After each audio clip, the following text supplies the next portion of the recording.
اعوذ باللہ من الشیطان اللعین الرجیم بسم اللہ الرحمن الرحیم الحمد للہ رب العالمین الصلاة والسلام علی اشرف الانبیاء والمرسلین وعلی آلہ الطیبین الطاہرین المعصومین الذین اذہب اللہ عنہم الرجس وطہرہم تطہیرا اما بعد قال اللہ الحکیم بسم اللہ الرحمن الرحیم سنریہم آیاتنا فی الآفاق وفی انفسہم حتی یتبین لہم انہ الحق۔ عزیزان محترم، ہماری آپ کے ساتھ گفتگو مرحوم آیت اللہ سید محمد حسین حسینیہ طہرانی کی کتاب رسالہ لب اللباب میں جاری تھی، اور ہم نے اس گراں قدر کتاب میں موجود مطالب جن کا تعلق عرفان نظری اور عرفان عملی سے ہے، سیر و سلوک نظری اور سیر و سلوک عملی سے ہے، ان مطالب کو آپ کی خدمت میں ہم آپ کے گوش گزار کر رہے تھے، بیان کر رہے تھے، اور گزشتہ گفتگو میں ہم نے اس سوال کا جواب پیش کیا کہ انسان جو اس عالم کثرت میں اور اس عالم مادہ میں زندگی کرتا ہے، تو اس کے نتیجے میں انسان بہت سی چیزوں سے وابستہ ہو جاتا ہے۔ انسان کے وجود میں ان اشیاء سے متعلق ایک لگاؤ، ایک محبت، ایک طلب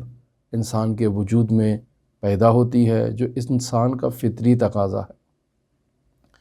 پھر انسان اس طلب کے صدد میں بعض چیزوں کی تحصیل اور ان کے حصول کے لیے جد و جہد کرتا ہے، کوشش کرتا ہے، تگ و دو کرتا ہے، اور جب وہ چیزیں انسان کو حاصل ہو جاتی ہیں تو پھر انسان ان چیزوں کی حفاظت میں اپنا وقت بسر کر دیتا ہے۔ یہی مادی لگاؤ جو انسان میں اشیاء سے متعلق پایا جاتا ہے، یہ انسان کو ابھارتا ہے اس چیز کی طرف کہ انسان کے وجود میں ایک خوف ایجاد ہو۔ اگر کوئی چیز انسان کے پاس نہیں ہے اور انسان کو اس چیز سے لگاؤ ہے، تو انسان میں یہ خوف ہوگا کہ وہ چیز میرے پاس کیوں نہیں ہے، انسان میں اضطراب ہوگا، ایک تڑپ ہوگی اس چیز کے حصول کے لیے، اور جب وہ چیز انسان کے پاس آ جاتی ہے تو پھر یہ خوف، اضطراب اور یہ تڑپ انسان میں برقرار رہے گی کہ وہ نعمت اور وہ چیز انسان سے چھن نہ جائے۔ انسان اسی مادی کشمکش میں اپنی زندگی کو بسر کر دیتا ہے، لیکن بسا اوقات ہم نے عرض کیا کہ انسان اس مادی کشمکش سے خود کو رہا کرتا ہے، اور وہ ایسے مسائل ہوتے ہیں کہ جب انسان کچھ ایسے مقامات پر چلا جاتا ہے یا ایک ایسے ماحول میں واقع ہوتا ہے کہ جس مقام یا ماحول کی بدولت انسان کو ایک جذبہ حاصل ہوتا ہے، ایک سکون حاصل ہوتا ہے، اور ہم نے گزشتہ گفتگو میں عرض کیا کہ جذبہ ایک خاص معنوی کشش کو کہا جاتا ہے جو عالم مادہ سے عالم معنی کی طرف انسان کو کھینچ کے لے جاتی ہے، اور یہ جذبہ انسان میں ایجاد ہونا ایک فطری عمل ہے۔ پھر ہم نے عرض کیا کہ اس جذبے کا ایجاد ہونا تو فطری عمل ہے، لیکن اس کا برقرار رہنا، باقی رہنا یہ فطری نہیں ہے۔ اس کی بقا کے لیے انسان کو جد و جہد کرنے کی ضرورت ہے، انسان کو محنت کرنے کی ضرورت ہے۔ اور پھر یہ مطلب بھی ہم نے آپ کی خدمت میں بیان کیا کہ اس جذبے کی حفاظت کرنا انسان کے لیے دشوار ہوتا ہے اور سخت ہوتا ہے، لیکن اگر یہ جذبہ انسان کے وجود سے چلا جائے یا ایک دفعہ انسان اس جذبے کی جو ذائقہ ہے اسے چکھ لیتا ہے، تو انسان کے وجود میں ایک شوق ایجاد ہوتا ہے کہ یہ جذبہ دوبارہ اس کے لیے حاصل ہو اور یہ جذبہ اس کے لیے برقرار رہے۔ اسی شوق اور اسی تڑپ اور اسی رجحان کو جو جذبے کی بابت انسان کے وجود میں آتا ہے، اور انسان کے وجود میں یہ شوق ہے کہ یہ جذبہ واپس لوٹ آئے اور یہ جذبہ اس میں دیر پا برقرار رہے، اسی کا نام سیر و سلوک ہے۔ ہم نے عرض کیا تھا کہ ہم آج آیت اللہ محمد حسین حسینیہ طاہرانی کی کتاب سے عبارت کو آپ کی خدمت میں بیان کریں گے، لہٰذا ہم آیت اللہ کی عبارت کی طرف آتے ہیں۔ جس ٹائٹل جو اس عبارت سے متعلق بیان کیا گیا ہے وہ ٹائٹل ہے گرفتاری بشر در ظلمت مادیت، یعنی بشر مادی ظلمتوں کے اندھیروں میں گرفتار ہے، پریشان ہے، مشکلات میں مبتلا ہے۔ لہٰذا آیت اللہ طاہرانی کہتے ہیں بشر مادی در بیداء ظلمت مادیت زندگی می کند، یعنی انسان مادی ظلمتوں کی تاریکیوں میں زندگی بسر کرتا ہے۔ و در دریائے بیکران شہوات و کثرات غوطے می زند، یعنی انسان شہوتوں اور کثرتوں کے نامحدود دریا میں غوطہ زن ہے۔ پھر فرماتے ہیں ہران موجی از علائق و وابستگی های مادی او را به طرفی پرتاب می کند۔ ہر آن یعنی ہر لحظہ مادی مصروفیات جو انسان کے لیے ایجاد ہوتی ہیں، مادی تعلقات وابستگیاں جو انسان کے وجود میں ایجاد ہوتی ہیں، یہ مادی تعلقات وابستگیاں ہر لحظے ہر آن انسان کو ایک طرف سے اٹھا کر دوسری طرف پھینکتی ہیں اور پھر دوسری طرف سے اٹھا کر انسان کو ایک تیسری طرف دھکیل دیتی ہے۔ انسان اپنی ساری زندگی انہی کشمکشوں میں اور انہی الجھنوں میں بتا دیتا ہے۔ بس اوقات انسان متوجہ ہوتا ہے کہ وہ اس عالم مادہ اور اس عالم کثرت میں کیا کر رہا ہے، کس لیے آیا ہے، اس کا مقصد کیا ہے، اس کو کہاں جانا ہے، کس عظیم بارگاہ میں اسے حاضری دینی ہے۔ یہ انسان ان مطالب سے غافل ہو جاتا ہے اور بس اوقات انسان کی ان مطالب پر توجہ ہوتی ہے۔ آیت اللہ طاہرانی نے اپنی عبارت میں ایک کلمے کا استعمال کیا علائق، جس کا مطلب ہے مصروفیات۔ علم عرفان میں علائق ایسے کاموں کو کہا جاتا ہے جو انسان کو خود میں الجھا دیتے ہیں اور ایک عظیم سفر سے انسان کو روک دیتے ہیں اور اس طرف انسان کو متوجہ ہی نہیں ہونے دیتے۔ الناس نیام اذا ماتوا انتبہوا، لوگ سو رہے ہیں، اسی مادی کشمکش میں گرفتار ہیں، الجھنوں میں مصروف ہیں اور خواب غفلت میں نیند کر رہے ہیں۔ جیسے ہی ان کی روح قبض کر لی جائے گی تب یہ متوجہ ہو جائیں گے، تب یہ بیدار ہو جائیں گے، تب انہیں معلوم ہو جائے گا کہ یہ اس عالم کثرت سے اب اس دار بقا کی طرف کوچ کر رہے ہیں اور وہاں پہنچ چکے ہیں۔ لہٰذا اس وقت کی بیداری سے پہلے انسان کو بیدار ہونا ہے۔ موتو قبل ان تموتو، اپنے مرنے سے پہلے مر جاؤ۔ مرنے سے پہلے مر جاؤ کا مطلب کیا ہے؟ یہی ہے کہ انسان اس عالم مادہ میں، اس عالم کثرت میں بیدار ہو جائے، متوجہ ہو جائے کہ اس کا استقرار اس عالم مادہ اور اس عالم کثرت کے لیے نہیں ہے، اس نے عالم معنی میں اور اس دار بقا کی طرف رجوع کرنا ہے۔ ایک عظیم بارگاہ میں اس نے خود کو حاضر کرنا ہے اور اس عظیم بارگاہ میں حاضری کے لیے انسان کو تیاری پکڑنی ہے۔ انسان کو اپنے وجود کو اپنے عظیم رب جلیل کی بارگاہ میں حاضر ہونے کے لیے تیار کرنا ہے اور ہر لحظہ ہر لمحہ وہ خود کو اس رب جلیل کی بارگاہ میں پائے۔ اگر انسان ایسا کرے گا تب جا کر اس انسان کو یہ بات معلوم ہوگی کہ وہ کیا کر رہا ہے، اسے کہاں جانا ہے اور اسے کن مراحل سے عبور کرنا ہے اور کیا تیاری کرنی ہے تاکہ وہ اس عظیم بارگاہ کے سامنے حاضر ہو سکے۔ ہر لحظہ اس عظیم بارگاہ کے وجود میں اپنے حضور کو اور اپنے وجود کو درک کرے اور پہچان لے کہ میں اس بارگاہ میں موجود ہوں۔ لہٰذا آیت اللہ طاہرانی عبارت میں بیان کر رہے ہیں ہنوز از لطمات و صدمات آن موج بحال نئے آمدے، یعنی یہ جو امواج اور یہ موجوں کے تھپیڑے انسان کو ایک طرف سے اٹھا کر دوسری طرف پھینکتے ہیں، دوسری طرف سے اٹھا کر ایک تیسری طرف پھینکتے ہیں، اور انسان اپنی زندگی انہی مادی الجھنوں میں گزار دیتا ہے، اور اسے کوئی راستہ ہی نظر نہیں آتا کہ اس نے کس عالم معنی اور کس عالم بقا کی طرف کوچ کرنا ہے اور کس بارگاہ میں حاضری بھرنی ہے، انسان کو پتہ ہی نہیں چلتا ہے۔ تو فرماتے ہیں ہنوز از لطمات و صدمات آن موج بحال نئے آمدے، ابھی انسان اس پہلے والی موج کے آسیب اور نقصانات سے سنبھلتا نہیں ہے کہ موجی سہمگین تر و دہشت انگیز تر کہ از علاقے بے مال و ثروت و زن و فرزند سر چشمے می گیرد، سیلی های متوالی به صورت او نواخته۔ یعنی ابھی انسان پہلی موج کے تھپیڑوں سے انسان نے خود کو نجات عطا نہیں کی کہ اس پہلی موج سے زیادہ خوفناک،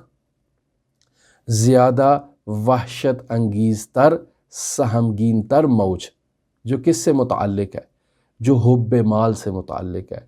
جو حب جاہ اور حب مقام سے متعلق ہے، بیوی بچوں کی محبت سے متعلق ہے۔ یہ موج جو سخت تر اور سہمگین تر ہے، یہ ان محبتوں سے سرچشمہ پکڑ رہی ہے، اور پھر یہ موج پے در پے انسان کے منہ پر ایسے تھپڑ رسید کرتی ہے کہ انسان کو پتہ ہی نہیں چلتا ہے۔ اور ہم دیکھتے ہیں کہ انسان سارا دن جو ہے وہ اپنی زندگی کو ایسے صرف کرتا ہے، صبح اٹھتا ہے رات تک ایسے باغ دوڑ کر رہا ہے، تگ و دو کر رہا ہے۔ اگر انسان کے اس سفر میں اسے تھوڑا سا روک کے، اسے جھنجھوڑ کے اس سے پوچھا جائے کہ بھی تم کیا کر رہے ہو، تو وہ آپ کو اپنی ساری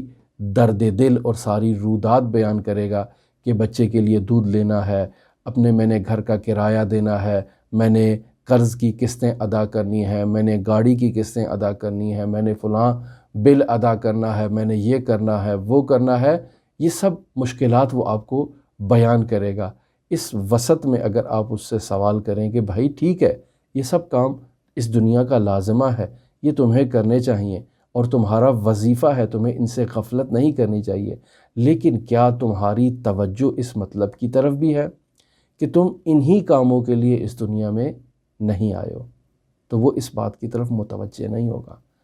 اگر اس انسان کی اس 24 گھنٹے کی مصروفیات کا شیڈول نکالا جائے اور اس 24 گھنٹے کے شیڈول میں اس کی توجہ کو مد نظر رکھا جائے کہ کتنے گھنٹے اس 24 گھنٹوں میں اس نے حب مال، حب جاہ، حب مقام، حب فرزند و عیال کے اوپر اس نے استعمال کیے ہیں، اور کتنے لمحات اس نے توجہ کی ہے اس عالم کثرت سے اس عالم بقا کی طرف۔ ٹھیک ہے انسان نماز پڑھتا ہے، ٹھیک ہے انسان روزہ رکھتا ہے، زکوٰۃ دیتا ہے، لیکن سوال یہ پیدا ہوتا ہے کہ کیا روح نماز بھی انسان کے وجود میں آئی ہے؟ کیا اس روزے کی، اس خمس کی، اس زکوٰۃ کی روح کو انسان نے درک کیا ہے؟ کیا انسان اس زکوٰۃ و نماز و روزے کو بھی عالم مادہ اور عالم کثرت کا ایک حصہ قرار تو نہیں دے چکا؟ کہ حقیقت میں ایسا ہی ہے کہ ہم نے انہیں بھی، ان عبادی اعمال کو بھی اسی عالم کثرت اور اسی عالم مادہ کا ایک حصہ قرار دے رکھا ہے،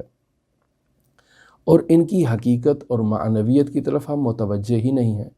اسی روٹین کے مطابق، جس روٹین کے مطابق ہم گھر سے صبح نکلتے ہیں اور سارا دن جو ہے وہ محنت مزدوری کام کاج میں مصروف رہتے ہیں،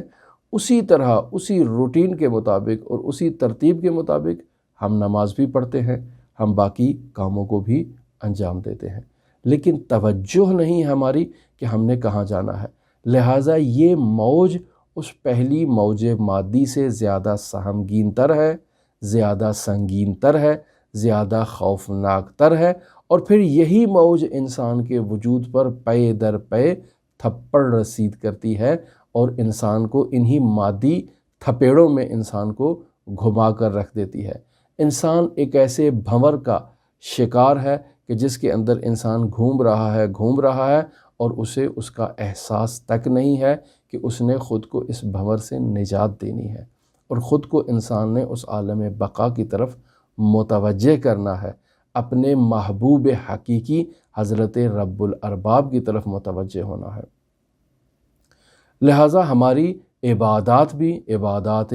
مادی ہیں، معنوی نہیں ہیں۔ ہم نے عبادت کا ایک سرا تو پکڑ لیا ہے، لیکن اس کا سرا دوسرا جو ملکوت اعلیٰ سے متصل ہے، ہم اس کی طرف متوجہ ہی نہیں ہیں۔ ایسے بھاگ کے نماز پڑھتے ہیں کہ جیسے ہمارے پیچھے کوئی لگا ہوا ہے، اگر ہم نے اس نماز کو پڑھ کے فوراً یہاں سے باہر نہ نکلے تو ہمیں کوئی قتل کر دے گا۔ گویا کہ ہماری نمازیں اور ہماری عبادات بھی عبادات خوف میں تبدیل ہو چکی ہیں کہ اگر ہم نے جلدی سے ان عبادات کو انجام دے کر دوبارہ اپنی مادی مصروفیات میں خود کو مصروف نہ کیا تو وہ مادی نعمات جو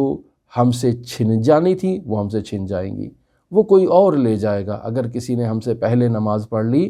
تو وہ مادی نعمات جن کا ہمیں تقاضا ہے، جنہیں ہم چاہتے ہیں حاصل کریں، وہ ہماری بجائے کوئی اور لے کر نکل جائے گا اور ہمارے ہاتھ خالی کے خالی رہ جائیں گے۔ لہٰذا انسان کی عبادات بھی عبادات مادی میں تبدیل ہو چکی ہیں۔ لہٰذا آیت اللہ طحرانی کہتے ہیں وَأُورَا در قعر امواج خروشان این بحر ژرف و دریائے ہولناک فرو برد، یعنی یہ جو سہمگین تر موج ہے، یہ جو دہشت انگیز تر موج ہے جو حب مال سے متعلق ہے، حب جاہ سے متعلق ہے، حب اولاد و فرزند و زن و عیال سے متعلق ہے، یہ انسان کو اس گہرے سمندر کی ٹھاٹھے مارتی ہوئی امواج، یہ اسے انسان کو اس سمندر کی گہرائی میں اٹھا کر لے جائیں گی اور اس دریائے ہولناک میں انسان کو غرق کر دیں گی۔ اور دیکھتے ہیں آپ اپنی عام روٹین میں دیکھیں،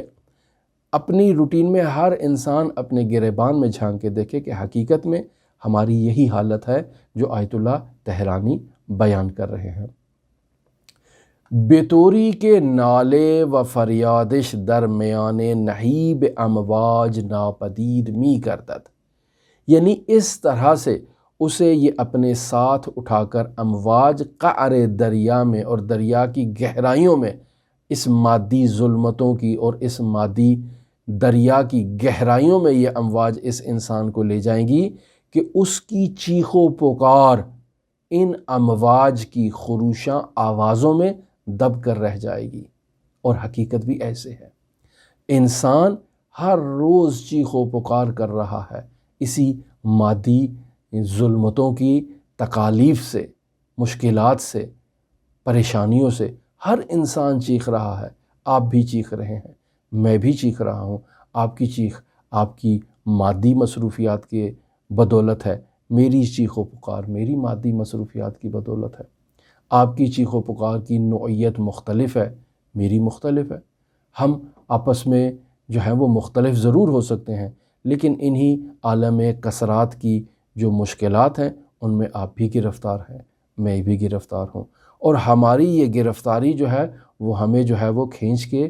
اس دریائے مادیت و ظلمتوں کی گہرائی میں لے جاتی ہے، اور ہمارا جو حقیقت معنی ہے وہ چیخ و پکار کر رہا ہے کہ ہمیں اس عالم مادہ سے، اس عالم کثرت سے نکلنا ہے۔ جو ہماری حقیقت نورانیہ ہے وہ ہمیں آواز دے رہی ہے، اور ہماری وہ آواز اس مادی ظلمتوں کی، اس امواج کی خروشانی میں اور اس امواج کی تلاطم میں اور ان کی آوازوں میں وہ دب کر رہ جاتی ہے، اور اس کا احساس تک نہیں ہوتا، پتہ تک نہیں چلتا کہ ہمیں کوئی پکار رہا ہے، ہمیں کوئی بلا رہا ہے، ہمیں کوئی کہہ رہا ہے کہ اس مادی ظلمتوں سے نکلو اور اس طرف آؤ۔ قطعی بات ہے، کوئی عارف، کوئی سالک انسان کو روحانیت کی دعوت نہیں دے رہا، انسان کو یہ نہیں کہہ رہا کہ دنیا کو چھوڑ دو، بیوی بچوں کو چھوڑ دو، مال و دولت کو چھوڑ دو، اپنے مقام و جاہ کو چھوڑ دو اور چلے جاؤ پہاڑوں کی طرف، اور وہاں پر بیٹھ کر ایک موٹے دانوں والی تسبیح لے کر تم بیٹھ جاؤ اور وہاں اللہ اللہ کرتے رہو، لا الہ الا انت سبحانک انی کنت من الظالمین کا ورد کرتے رہو۔ ہمارے شیعہ عرفاء نے یا عرفان شیعی فقاہتی کے پیروکاروں نے آج تک کبھی ایسا کوئی دعویٰ نہیں کیا اور نہ ہی کبھی کسی انسان کو کسی ایسے مطلب کی ترغیب دلائی ہے یا دعوت دی ہے۔ اسی عالم مادہ میں، اسی عالم کثرت میں، اسی عالم ظلمت میں انسان اپنی مصروفیات کو اسلامی تعلیمات کے مطابق جاری رکھنے کا پابند ہے، اور کہیں ایک لحظہ، ایک لمحے کے لیے بھی شریعت مقدسہ مطہرہ اسلامیہ کو اپنے پیروں تلے روندنے کی عرفان شیعی فقاہتی اسلامی انسان کو اجازت نہیں دیتا۔ انسان انہی روزمرہ زندگی کے مسائل پر توجہ دے، انہیں انجام دے، لیکن اپنی نیت کو احسن میں تبدیل کرے۔ میں بیوی بچوں کی خدمت کر رہا ہوں قربتاً الی اللہ، میں یہ جو سارا دن باغ دوڑ کر رہا ہوں قربتاً الی اللہ، میری اس نوکری کا مقصد کیا ہے؟ اللہ کا تقرب حاصل کرنا ہے۔ بازار سے سودا سلف لے کر آنے کا مقصد کیا ہے؟ اللہ کا تقرب حاصل کرنا ہے، تاکہ یہ جو گھر کا سامان لے کر آؤں میرے بیوی بچے آسودہ خیال ہو کر، مطمئن ہو کر زندگی بسر کریں، چونکہ خدا کا یہ حکم ہے اور میں خدا کے حکم کی اطاعت کی خاطر یہ کام کر رہا ہوں۔ کام وہی ہے جو آپ نے سارا زندگی اپنا انجام دینا ہے، وہی کام ہے، لیکن نیت میں فرق ہے۔ پہلی نیت میں زوجہ کی خوشنودی ہے، پہلی نیت میں بچوں کی خوشنودی ہے، بچوں کی ڈیمانڈ ہے، پارک جانا ہے بچوں کی ڈیمانڈ ہے، ہوٹل جانا ہے بچوں کی ڈیمانڈ ہے۔ انسان ضروریات کو ہی پورا کرتا رہے گا، ایک وہ کولو کے بیل کی طرح جو چلتا رہتا ہے اور اس کو پتہ ہی نہیں ہے کہ وہ کہاں جا رہا ہے۔ انسان بھی گھومتا رہتا ہے، جو ڈیمانڈ آئی اسے پورا کر دیا، جو تقاضا آیا اسے پورا کر دیا، اور انسان خود کو انہی مصروفیتوں میں غرق کر دیتا ہے۔ لیکن اگر انسان اپنی نیت کو تبدیل کر دے کہ میں پارک جا رہا ہوں بیوی بچوں کے لیے تو اللہ کی خوشنودی کی خاطر، تاکہ ان کی آؤٹنگ ہو جائے، اللہ راضی ہو جائے۔ انسان ہوٹل جا رہا ہے تو اللہ کی خوشنودی کی خاطر، تاکہ انہیں ایک سہولت فراہم کرے، تاکہ اللہ اس سے راضی ہو کہ اس نے اپنی بیوی بچوں کو ایک سہولت ایجاد کر کے دی ہے۔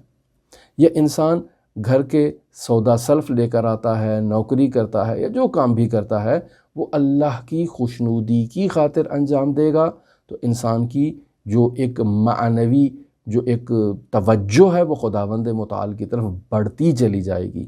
اور جتنا انسان کا خدا سے رابطہ مضبوط ہوتا جائے گا، انسان کا سیر و سلوک کا سفر، انسان کا لقاء اللہ کا جو ہدف ہے، جو مقصد ہے، جو مراد ہے، وہ پختہ تر ہوتی جائے گی، اور انسان خداوند متعال سے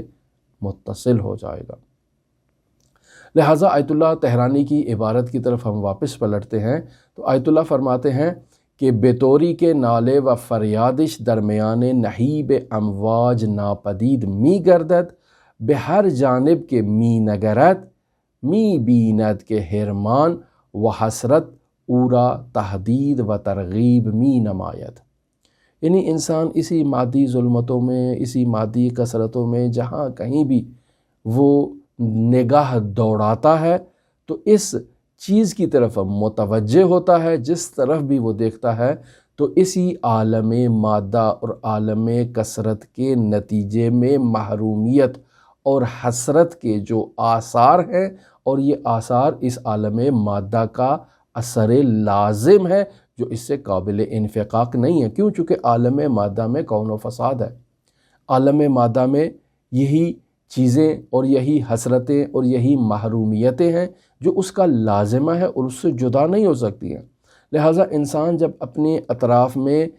ہونے والی حرکتوں کو مشاہدہ کرتا ہے، اپنی زندگی پر ایک نظر ڈالتا ہے، تو اسے یہی حسرتیں اور محرومیتیں انسان کو ڈراتی بھی ہیں، دھمکاتی بھی ہیں کہ اگر تم نے آج وقت پر دودھ کی لائن میں تم کھڑے نہیں ہوئے تو دودھ ختم ہو جائے گا اور تمہارے گھر میں بیوی بچوں کے لیے دودھ نہیں ہوگا، لہٰذا فوراً بھاگو، جا کر اس لائن میں کھڑے ہو جاؤ۔ اب تو الحمدللہ شاید ان مشکلات میں مبتلا نہیں ہے، لیکن بعض جگہوں پر ایسی مشکلات ہوتی ہیں۔ روٹی کی لائن میں جا کر کھڑے ہو جاؤ،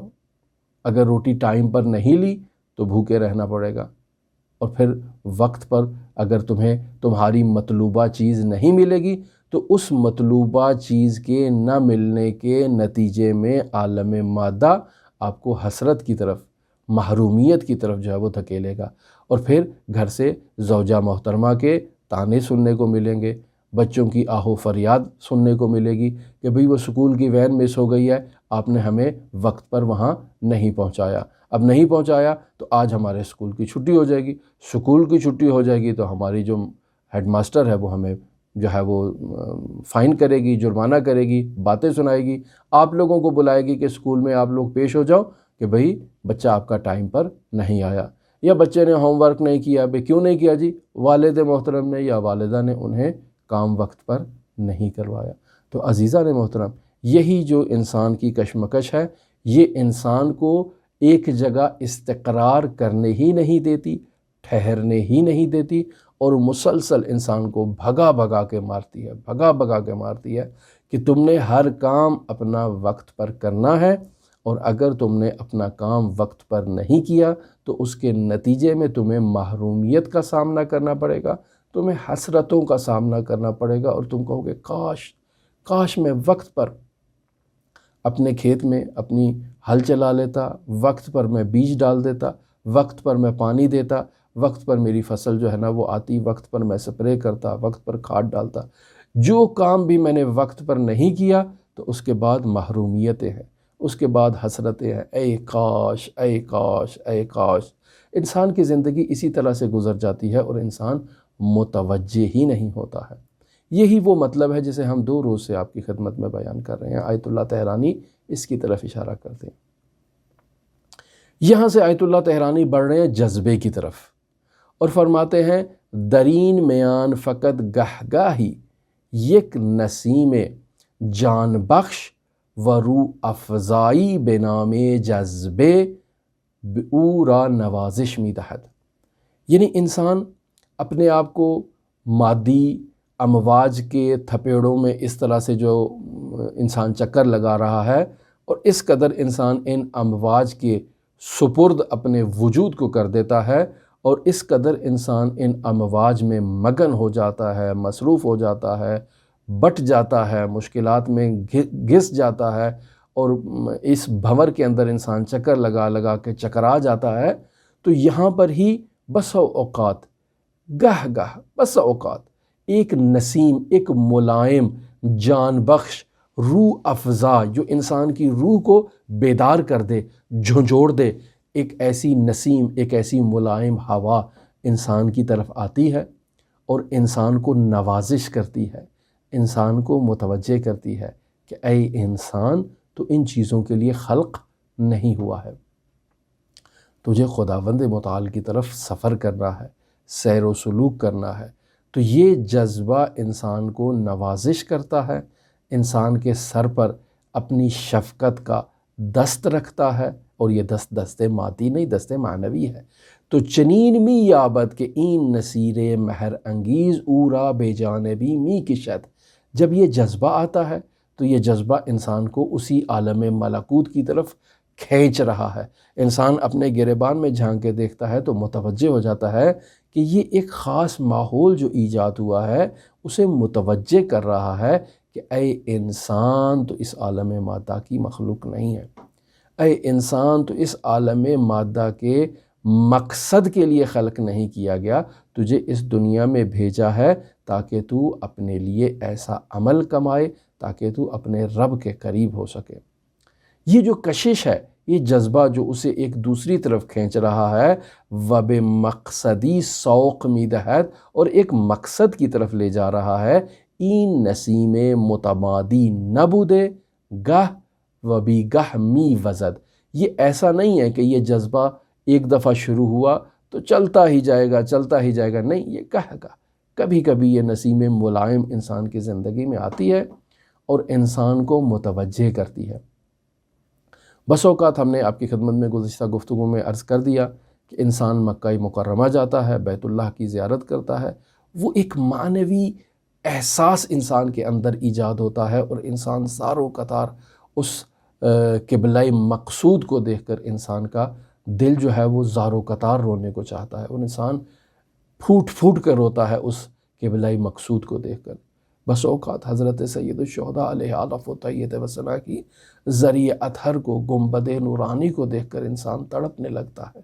حضرت علی ابن موسیٰ الرضا علیہ آلف و تحیت و ثنا کے نورانی گنبد کو دیکھ کر انسان زار و قطار رونے لگتا ہے۔ یہ کیا ہے؟ یہ وہی جذبہ ہے جس کی طرف آیت اللہ طہرانی اشارہ کر رہے ہیں۔ ہر انسان کو ہر روز گنبد خضرا کو دیکھنے کی سعادت نصیب نہیں ہوتی ہے۔ گنبد رضوی کو، گنبد علوی کو، گنبد حسینی کو دیکھنے کی اور حائر حسینی میں واقع ہونے کی یہ سعادت ہر روز انسان کو نصیب نہیں ہوتی ہے۔ جب نصیب ہوتی ہے تو انسان اس ملائم ماحول کی اس لطافت میں انسان خود سے بے خود ہو جاتا ہے۔ یہ جذبہ دائمی نہیں ہے، گاہ گاہ می وسط، یا مجالس عزا میں، یا محافل میلاد میں، یا انسان جب ایسی معنوی، یا حتیٰ نماز میں، بس اوقات انسان نماز پڑھ رہا ہے، اچانک اپنے حال سے بے حال ہو گیا،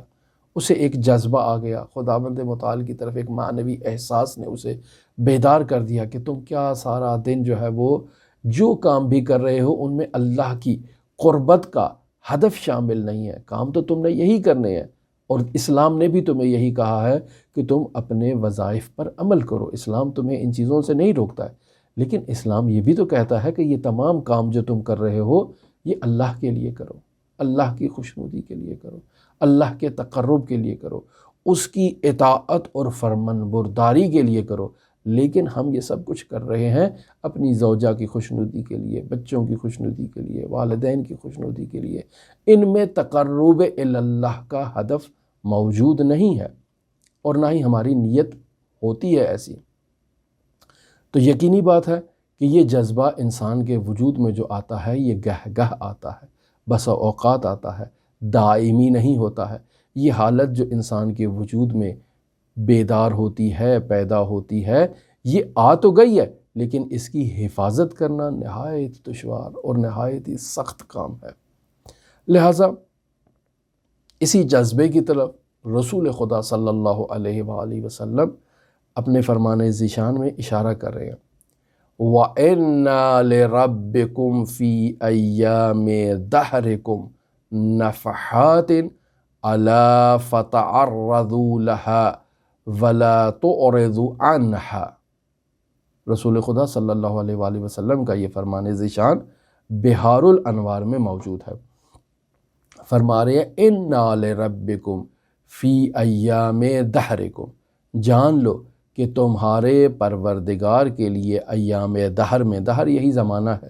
ایام دہر میں ایسی ملائم ہوائیں ہیں۔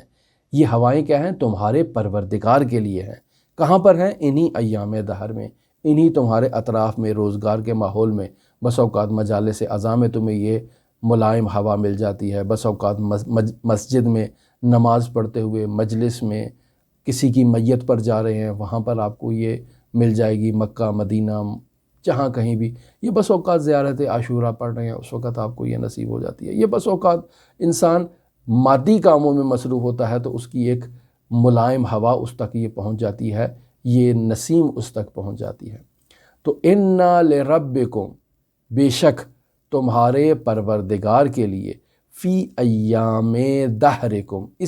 تمہارے اسی دہر اور اسی زمانے کے ایام میں، نفحات، ملائم ہوائیں ہیں تمہارے پروردگار کے لیے، جو ہوا چلتی ہے اور تمہیں تمہارے پروردگار تک پہنچا دیتی ہے۔ الا فتعرضوا لها، آگاہ رہو کہ خود کو ان ملائم ہواؤں کے رستے میں قرار دو، ولا تعرضوا عنها، اور اپنے منہ کو ان ملائم ہواؤں سے نہ پھیرو۔ یعنی انسان کی یہ ذمہ داری ہے کہ وہ اپنی نیت کو تبدیل کرے، انسان کی یہ ذمہ داری ہے کہ وہ خود کو ایسے ماحول میں قرار دے کہ جو انہی ملائم ہواؤں کا ماحول ہے اور انسان کو ملکوت کی طرف اور معنویت کی طرف لے جا رہا ہے۔ پھر آیت اللہ طہرانی کیا کہتے ہیں؟ در این موقع سالک بے سوئے خدا جانی گرفتے، جب انسان کے لیے ایسا جذبہ آتا ہے تو اس جذبے میں یہ سالک خداوند متعال کی طرف متوجہ ہوتا ہے، اس کے اس بے جان وجود میں جان آ جاتی ہے، وہ متوجہ ہو جاتا ہے، و تاثیر ہمان جذبہ الہیہ تصمیم می کرت۔ اب انسان نے فیصلہ کر لیا کہ میں نے اس جذبے کو اپنے وجود میں محفوظ رکھنا ہے، میں نے خداوند متعال کی طرف متوجہ ہونا ہے اور سیر و سلوک کے ان مراحل کو طے کرنا ہے۔ لہٰذا از عالم کثرت عبور می کند، تو جب انسان کو ایسا جذبہ آتا ہے اور انسان اسی جذبے سے ایک قوت پکڑتا ہے، متوجہ ہو جاتا ہے اور فیصلہ کرتا ہے کہ اسے اس عالم کثرت سے عالم معنی اور عالم تجرد کی طرف سفر کرنا ہے، تو انسان اسی فیصلے کے نتیجے میں از عالم کثرت عبور می کند، اس عالم کثرت سے عبور کر جاتا ہے انسان۔ و بہر ترتیب کے میسور است، اور پھر جو راستہ بھی انسان کو ملتا ہے بار سفر بے بندت، انسان اپنے سفر کا سامان باندھ لیتا ہے، و از این غوغای پر دغدغے و مولم خود را خلاص می کند، انسان اسی جذبے کی بدولت بار سفر کو باندھ لیتا ہے، اور جیسے بھی اس کے لیے ممکن ہوتا ہے وہ سفر باندھ کر خود کو اس مادی ظلمتوں کے جو جھنجھٹ ہے ان سے نجات عطا کرنے کے لیے، خود کو خلاص کرنے کے لیے، خود کو راحت کرنے کے لیے انسان جو ہے وہ اپنا بار سفر باندھ لیتا ہے۔ میں عرض کر رہا ہوں ان عبارات کا غلط تفسیر کوئی نہ کرے۔ بعض افراد ایسے ہوتے ہیں کہ جو بعض عبارات کی غلط تفسیر کرتے ہیں اور غلط تفسیر سے غلط مطالب کی طرف پہنچ جاتے ہیں۔ ہماری گفتگو آپ کے ساتھ جاری ہے، آج یہیں تک کافی ہے۔ انشاءاللہ اگلی گفتگو میں دوبارہ ان مطالب کو لے کر ہم آپ کی خدمت میں حاضر ہوں گے۔ اللہم صلی علی محمد و آل محمد وعجل فرج قائم آل محمد۔